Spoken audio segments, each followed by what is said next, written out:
நம்முடைய வாழ்க்கையை நாசமாக்கக்கூடிய, நம்முடைய வாழ்க்கையை அழித்து விடக்கூடிய சில விடயங்களை ஸல்லல்லாஹு அலைஹி வஸல்லம் அவர்கள் சொன்னார்கள். அதிலே சூனியம் செய்தல், மற்ற மனிதனுக்கு நாம் சூனியத்தை செய்தல், அவர்கள் உலகத்திலே நல்ல முறையிலே வாழக்கூடாது, அவன் பிரச்சனையாக உலகத்திலே இருக்க வேண்டும் என்பதற்காக வேண்டி அவர்களுக்கு சூனியம் செய்தல், அவர்களை அநியாயமாக அவர்களை சூனியத்திலே செய்து அவர்களை கஷ்டப்படுத்துதல்.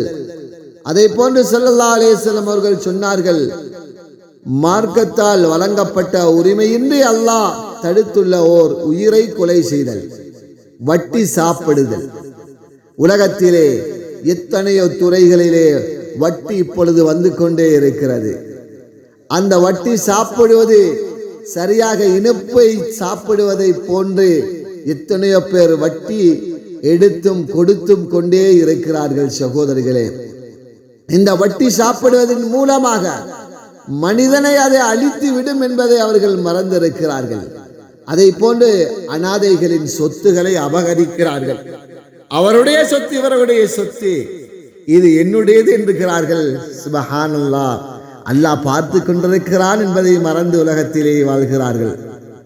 அதை போன்று ஸல்லல்லாஹு அலைஹி வஸல்லம் அவர்கள் சொன்னார்கள், பத்தினித்தனமுள்ள முஃமினான நிரபராதியான பெண்களுக்கு அவதூறு கூறுதல்.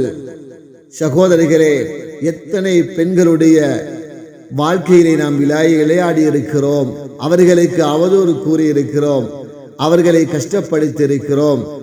ஸல்லல்லாஹு அலைஹி வஸல்லம் அவர்கள் எத்தனை விடயங்களை நமக்கு சொல்லி தந்திருக்கிறார்கள்.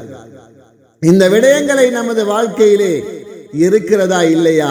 இருந்தால் நாம் இன்றிலிருந்து இதை விட்டு விடுவோம். யாருக்கும் அநியாயமாக சூனியம் செய்யக்கூடாது, அதை போன்று நாம் வட்டி சாப்பிடக்கூடாது, அதை போன்று நல்ல உலகத்திலே வாழக்கூடிய பெண்களுக்கு அவதூறு சொல்லக்கூடாது, அனாதைகளின் சொத்துக்களை நாம் அபகரித்து வாழக்கூடாது. இவைகளை நாம் விட்டு விடுவோம். அல்லாஹுக்காக வேண்டி அல்லாஹ் நமது வாழ்க்கையிலே பரக்கத்தை ஏற்படுத்துவான், நமது வாழ்க்கையிலே சந்தோஷத்தை ஏற்படுத்துவான் என்பதில் எந்த சந்தேகமும் கிடையாது.